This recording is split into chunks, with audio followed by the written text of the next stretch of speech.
रेनी एक फ्रांसीसी तेल चित्रकारी व्यवसायी है। वह अपनी पत्नी ल्यूसिल और 2 बच्चों के साथ एक सामान्य जीवन व्यतीत करता है। एक दिन बच्चों के साथ खेलते समय रेनी कुर्सी पर बैठ जाता है।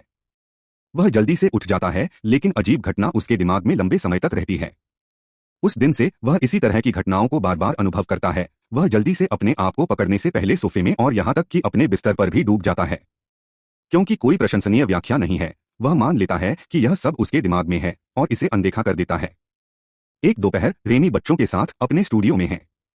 वह नल बंद करना भूल जाता है, जिससे पूरा स्टूडियो भर जाता है। साधारण सी गलती से उसका पूरा भाग्य खर्च हो जाता है और उसका करियर बर्बाद हो जाता है। शेष अच्छी पेंटिंग्स को पुनः प्राप्त करने का प्रयास करते समय वह फिर से फर्श में डूब जाता है। इस बार वह खुद को ऊपर खींचने में असमर्थ है और किसी दूसरी दुनिया में एक झील में समा जाता है। जाहिर है इस दुनिया में 3 सूरज हैं। जल्द ही आदिवासियों का एक समूह उसकी उपस्थिति को नोटिस करता है और उसकी ओर दौड़ता है। एक भयभीत रेनी पीछे की ओर चलता है और उसे वापस पानी में खींच लिया जाता है। अगले सेकंड में वह एक दोस्त द्वारा स्टूडियो से बाहर घसीटे जाने पर अपनी दुनिया में वापस आ गया है। रेनी जानता है कि उसने जो देखा वह सिर्फ एक सपना नहीं था। बाद में घर पर वह ल्यूसिल को अपने अनुभव के बारे में बताता है, लेकिन वह इसे एक पल में खारिज कर देती है। इसके बजाय उसके सिर पर एक और विचार चल रहा है। ल्यूसिल को अपने बॉस डॉक्टर गेलर से प्यार हो गया है और वह उसके साथ रहना चाहती है। वह रेनी के लिए खेद महसूस करती है, लेकिन उसने अपनी खुशी को अपनी शादी के ऊपर चुना है। अपना करियर खोने के बाद अपनी पत्नी को खोना रेनी के लिए सबसे बुरी बात हो सकती है। फिर भी वह समझने की कोशिश करता है और उससे अपने रिश्ते के बारे में बात करता है। अपने आश्चर्य के लिए ल्यूसील ने डॉक्टर गेलर को उनसे मिलने के लिए भी लाया। रेनी बस उन्हें जो कुछ भी वे चाहते हैं करने की अनुमति देता है और कुछ दिनों में बाहर जाने का वादा करता है। उसके बाद वह आश्वासन की तलाश में अपने परिवार के पास जाता है। वे उसकी बात सुनते हैं, लेकिन जल्द ही अपना ध्यान उसके चचेरे भाई की ओर बदल देते हैं। एक पराजित रेनी कुछ समय अकेले बिताने के लिए रसोई में जाता है जब वह अजीब घटनाओं की एक और श्रृंखला का सामना करता है। परिवार की बिल्ली हवा में जम जाती है। एक छलांग। रेनी उसे पकड़कर घुमाता है, लेकिन लगता है कि बिल्ली एक स्टफ्ड टॉय में बदल गई है। वह अपने परिवार को रसोई में भी बुलाता है, इससे पहले कि उसे पता चलता है कि उसके आसपास की दुनिया रुक गई है। फर्श ढीला हो जाता है, रेनी एक बार फिर डूब जाता है। वह मदद के लिए चिल्लाता है, लेकिन उसके आने से पहले ही उसे वैकल्पिक दुनिया में खींच लिया जाता है। जब वह फिर से अपनी आंखें खोलता है तो वह एक जंगल के बीच में होता है, जिसके हाथों में अभी भी कॉफी का मग होता है। वह एक रास्ते से चलता है और देखता है कि आदिवासियों का एक समूह एक जानवर का वध कर रहा है। जैसे ही वह उनसे मदद मांगने की कोशिश करता है, उसे पता चलता है कि वे उसे अपने नेता को खिलाने की योजना बना रहे हैं। जनजाति द्वारा पीछा किए जाने के दौरान रेनी इसके लिए भागता है। कुछ समय में वह एक सभ्यता में प्रवेश करता है और एक गुफा के अंदर छिप जाता है। अचानक वह अपने परिवार के घर में वापस खींच लिया जाता है और बल रसोई को अस्तव्यस्त कर देता है। उनका परिवार शोर सुनता है और जब वे जांच करने के लिए आते हैं तो पूरी रसोई को जर्जर अवस्था में पाते हैं। रेनी यह समझाने की कोशिश करता है कि क्या हुआ, लेकिन वे स्पष्ट कारणों से उस पर विश्वास नहीं करते। हर चीज के सदमे से रेनी बेहोश हो जाता है और वह डॉक्टरों की आंखें खोल देता है। यात्रा बहुत फलदायी नहीं है, क्योंकि डॉक्टर भी उस पर विश्वास नहीं करते हैं। अगले दिन रेनी अपने स्टूडियो में जाता है, जहां उसके मकान मालिक, बीमा एजेंट और ग्राहक विभिन्न भुगतानों के बारे में उससे बात करने के लिए इकट्ठे हुए हैं। अचानक वे बात करना बंद कर देते हैं और अचानक चलते हैं। इससे पहले कि रेनी को पता चले, वह फिर से फर्श पर धंस रहा है। वह खुद को रोकने की कोशिश करता है, लेकिन यह काम नहीं करता है और वह तीसरी बार वैकल्पिक दुनिया में समाप्त होता है। वह एक पेड़ के ऊपर एक टोकरी से बाहर आता है, क्योंकि आदिवासी उसे प्रशंसा की दृष्टि से देखते हैं। ऐसा लगता है कि हर कोई उनकी उपस्थिति का इंतजार कर रहा था, क्योंकि भीड़ उन्हें देखते ही चीयर्स में बदल जाती है। वे उम्मीद करते हैं कि वह पेड़ से नीचे उड़ जाएगा, लेकिन रेनी इसके बजाय उसके चेहरे पर गिर जाता है। उसके और लोगों के बीच भाषा की बाधा पहले तो भ्रम पैदा करती है, लेकिन फिर उसे जबरदस्ती एक हरे बेर खाने के लिए मजबूर किया जाता है, जो जादुई रूप से उन्हें एक दूसरे को समझने में मदद करता है। जनजाति के नेता ने अंततः रेनी की दुनिया के सामने प्रकट होने के पीछे के रहस्य का खुलासा किया। यह पता चला है कि वे लंबे समय से जोटेन नामक एक मांसाहारी दानव से परेशान हैं। वह जिस किसी को चाहे मार डालता और खा जाता है और लोगों में प्रतिदिन भय का कारण होता है। जनजाति के जादूगरों को प्राचीन किताबों में लिखा एक समाधान मिला, जिसमें कहा गया था कि केवल दूसरी दुनिया का आदमी ही उन्हें विशालकाय जानवर से बचा सकता है। इसलिए पिछले एक सप्ताह से वे उक्त नायक को अपनी दुनिया में बुलाने के लिए रस्म अदायगी कर रहे हैं। रेनी के साथ अजीबोगरीब चीजें इसलिए हो रही थीं क्योंकि वह जनजाति का रक्षक है। एक हैरान रेनी इस तरह का कुछ भी नहीं होने का दावा करता है और उनकी मदद करने से इनकार करता है, लेकिन वे उसका मन बदलने के लिए उसे एक टॉवर के किनारे से उल्टा पकड़ लेते हैं। उसके बाद उसे एक अलग कमरे में ले जाया जाता है, जहां वह जानवर को मारने की योजना के बारे में सोचता है। एक घटनापूर्ण दिन के बाद भूखा रेमी एक तरबूज रखता है और अचानक उसे अपनी दुनिया में वापस भेज दिया जाता है। इस बार वह लोगों को अपने अनुभव के बारे में बताने से बाज नहीं आता, यह जानते हुए कि कोई भी उस पर विश्वास नहीं करेगा। इसके बजाय वह आगे की स्थिति की जांच करने के लिए एक पुस्तकालय में जाता है। इंटरनेट उसकी समस्याओं का कोई जवाब नहीं दिखाता है, इसलिए वह मांसपेशियों को हासिल करने और ज़ोटेन से लड़ने के लिए बहुत सारा प्रोटीन पीने का सहारा लेता है। अगले दृश्य में वह नए आत्मविश्वास के साथ वैकल्पिक दुनिया में वापस आ गया है। यह रेमी के लिए अपनी काबिलियत साबित करने का एकमात्र मौका है और वह इसे खोना नहीं चाहता। ज़ोटेन से कैसे छुटकारा पाया जाए, इस बारे में सलाह मांगने से पहले जनजाति उसे एक विशेष तलवार देती है। रेमी उन्हें यात्रा में उनकी रक्षा करने का वादा करते हुए एक नए गांव में जाने के लिए कहता है। गांव डरे हुए हैं, एक अंधविश्वास से बंधे हुए हैं जो कहते हैं कि जो कोई भी सीमा पार करेगा उस पर बिजली गिर जाएगी। रेमी पहले सीमा पार करके और उन्हें ऐसा करने के लिए प्रोत्साहित करके उन्हें गलत साबित करता है। इससे जनजाति को विश्वास हो जाता है कि वह निश्चित रूप से उनका रक्षक है। एक नई जगह की तलाश में कुछ घंटों तक चलने के बाद उन्हें ज़ोटेन के दो आदमी मिलते हैं।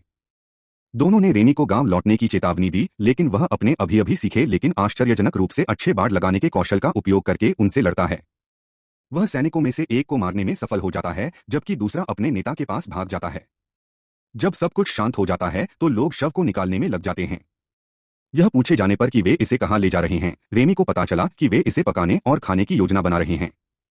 अजीब परंपरा से परेशान होकर वह उन्हें इसे तुरंत बंद करने का आदेश देता है, और चूंकि जनजाति अपने उद्धारकर्ता को क्रोधित नहीं करना चाहती है, वे जैसा कहा गया है वैसा ही करने का फैसला करते हैं।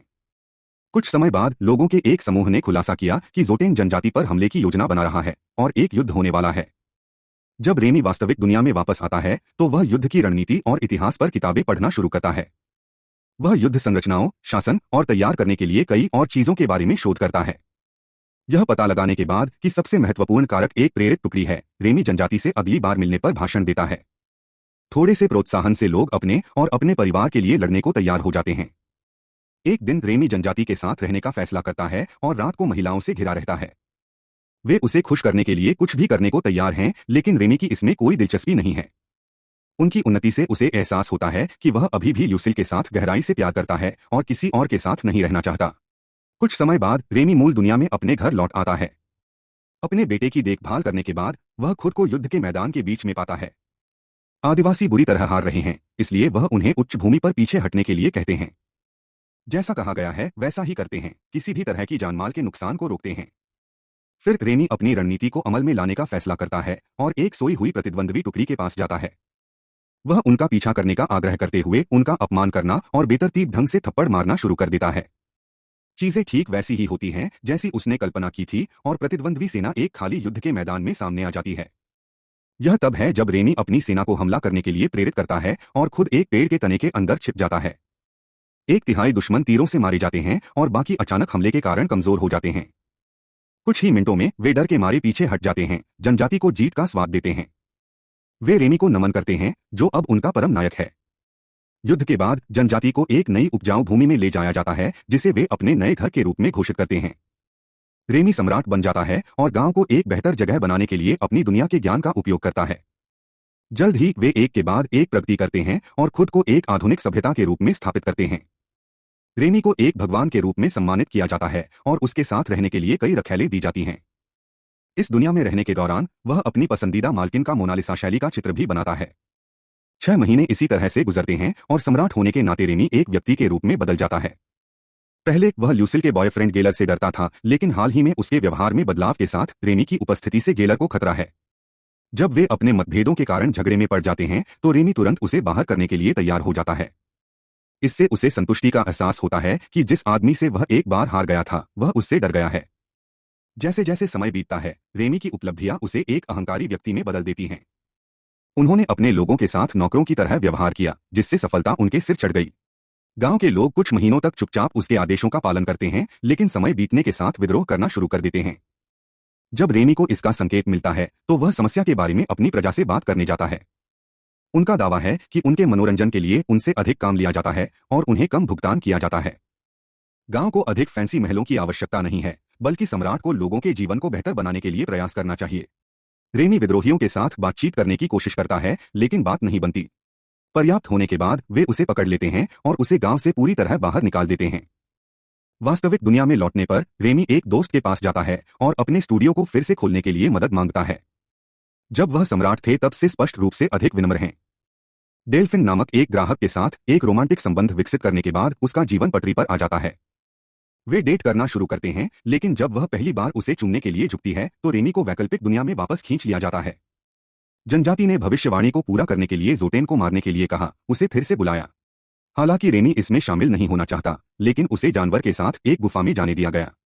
एक संक्षिप्त लड़ाई के बाद वह मारा जाने वाला है, लेकिन तभी वह एक यादृच्छिक दिशा में एक गोला फेंकता है और जोटेन को मारने में सफल होता है। जब जनजाति जीव को मरते हुए देखती है तो वह रस्म के अंतिम भाग के लिए तैयार होने के लिए खुश हो जाती है। यह पता चला है कि भविष्यवाणी को पूरा करने के लिए उन्हें रेमी को मारना और खाना होगा। वह अपनी जान बचाने के लिए जंगल में भाग जाता है, लेकिन एक बूढ़ा जादूगर उसके पीछे एक कलाकृति को नष्ट कर देता है।